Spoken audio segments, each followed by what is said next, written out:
বিশ্বকাপের মঞ্চে তারকা খ্যাতির আলোয় ছিলেন লামিনে ইয়ামাল, কিন্তু সেই আলো ছাপিয়ে শেষ পর্যন্ত পুরস্কারটা নিজের করে নিলেন আরেক তরুণ বার্সেলোনা তারকা। রক্ষণে দুর্ভেদ্য দেয়াল হয়ে ওঠা পাউ কুবার্সির দুর্দান্ত পারফরমেন্সই শেষ পর্যন্ত তাকে এনে দিল সেরা উদীয়মান খেলোয়াড়ের স্বীকৃতি।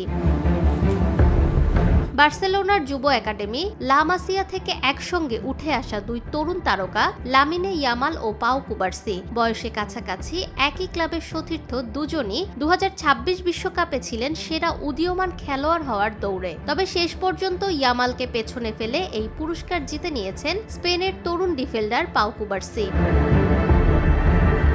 বার্সেলোনায় লিওনেল মেসির সম্ভাব্য উত্তরসূরি হিসেবে আলোচনায় থাকা ইয়ামাল যেখানে আক্রমণ ভাগে নিজের প্রতিভার ঝলক দেখিয়েছিলেন, সেখানে স্পেনের রক্ষণ ভাগের অন্যতম ভরসা হয়ে উঠেছেন কুবার্সি। মাত্র 19 বছর বয়সে বিশ্বকাপের মতো বড় মঞ্চে দলের রক্ষণ সামলানোর পাশাপাশি বল দখল ও পাসিংয়েও দেখিয়েছেন অসাধারণ দক্ষতা।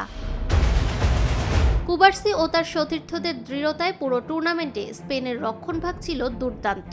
8 ম্যাচে মাত্র একটি গোল হজম করে বিশ্বকাপ জিতেছে স্পেন। ফাইনালেও আর্জেন্টিনার আক্রমণ ভাগকে কার্যত নিষ্ক্রিয় করে রাখে স্পেন।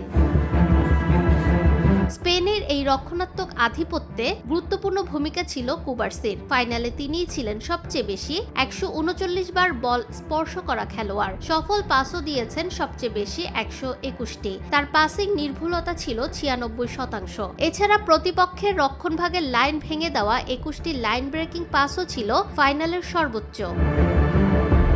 বিশ্বকাপ জুড়ে কুবার্সির ধারাবাহিক পারফরমেন্স, রক্ষণের দৃঢ়তা এবং বল পায়ে অসাধারণ দক্ষতাই তার সেরা উদীয়মান খেলোয়াড়ের পুরস্কার এনে দিয়েছে। ইয়ামালও স্পেনের আক্রমণ ভাগে অসংখ্য সুযোগ তৈরি করে গুরুত্বপূর্ণ ভূমিকা রেখেছেন। তবে এবার ব্যক্তিগত স্বীকৃতির লড়াইয়ে বন্ধুকে পেছনে ফেলে বাজিমাত করেছেন স্পেনের কুবার্সি। ফাহমিদা বিনতে আনোয়ার, নিরপেক্ষ, সত্য প্রকাশে আপোষহীন।